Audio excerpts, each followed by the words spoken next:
Hello and welcome back to our Literature channel's UGC NET Literature Concept Series. I'm Kanan Prasad and today we're exploring another essential concept in Poetic Devices and Forms cluster that has appeared in NETExamPreparation. Today's concept is freeverse. This concept falls under our Poetic Devices and Forms cluster and is frequently tested in UGC NET examinations. Let's examine freeverse. The term combines free, indicating liberation from traditional constraints, and verse, referring to poetic composition. Free verse emerged as a significant poetic form in the late 19th century and became a dominant mode of poetic expression during the modernist period of the early 20th century, continuing its prominence through contemporary poetry. While poetic compositions without regular meter or rhyme existed in various traditions like the King James Bible and Walt Whitman's work, the term free verse gained currency around 1912 as a translation of the French phrase vers libre.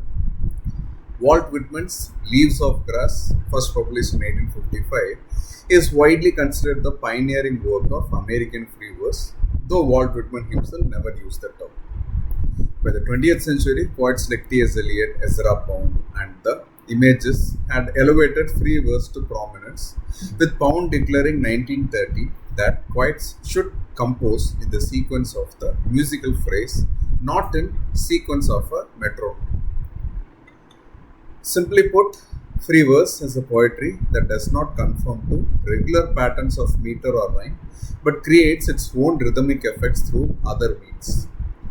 Key features of free verse include absence of consistent metrical patterns or rhyme schemes, variable line lengths determined by meaning rather than syllable count, rhythm based on natural speech patterns rather than prescribed beat, strategic use of line breaks, white space, and visual arrangement, emphasis on cadence, sound patterns, and breath units, freedom from traditional stanza structures. It often incorporates techniques like parallelism, repetition, and caesura. For UGC NET, remember that Walt Whitman's Leaves of Grass exemplifies early free verse with its long flowing lines that reject traditional metrical constraints while establishing their own rhythmic patterns based on biblical cadences in natural speech. Let's explore how free verse has evolved throughout literary history.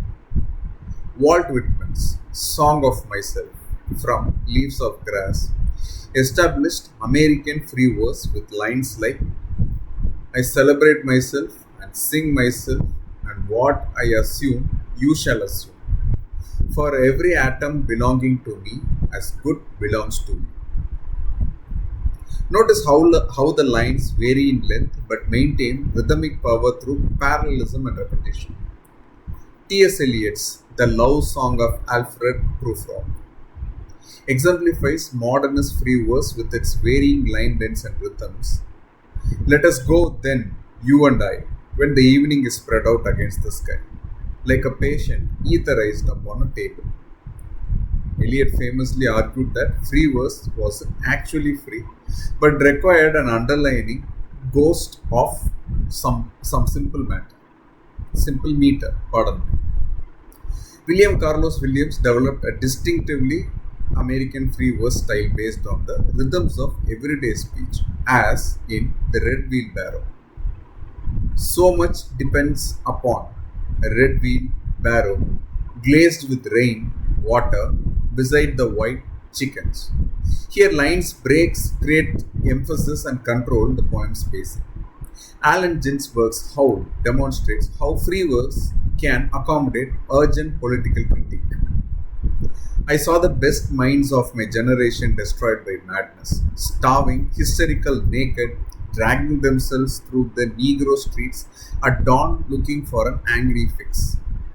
The long, breath-based lines create a rushing prophetic quality.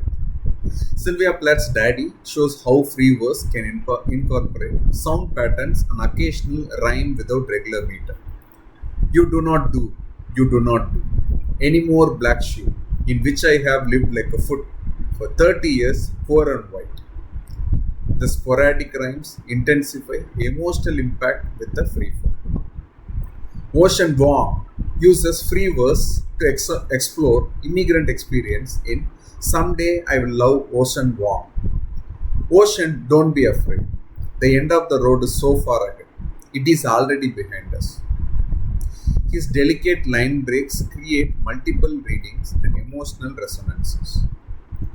Now let's test your understanding with a quick quiz. Which of these statements correctly describes free verse? Option A. Poetry that lacks any sense of rhythm or structure and is essentially prose broken into lines.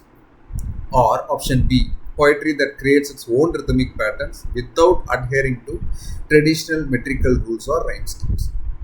Take a moment to think about it. You may pause the video if you want, and the answer is B. Free verse creates its own rhythmic patterns without adhering to traditional metrical rules or rhyme schemes. Option A incorrectly suggests that free verse lacks structure altogether, when in fact it typically employs careful arrangement of lines, strategic repetition, sound patterns, and other organizational principles to create meaning and rhythm, not just not through conventional meter or rhyme.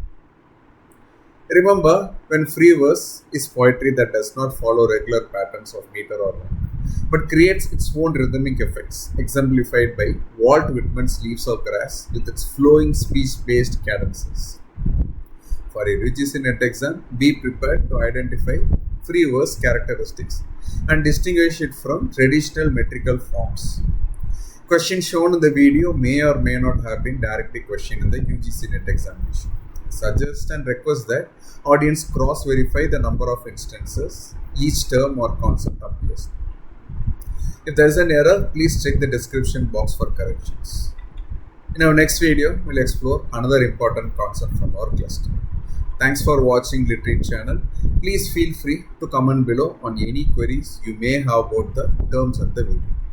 See you in the next video. Happy learning.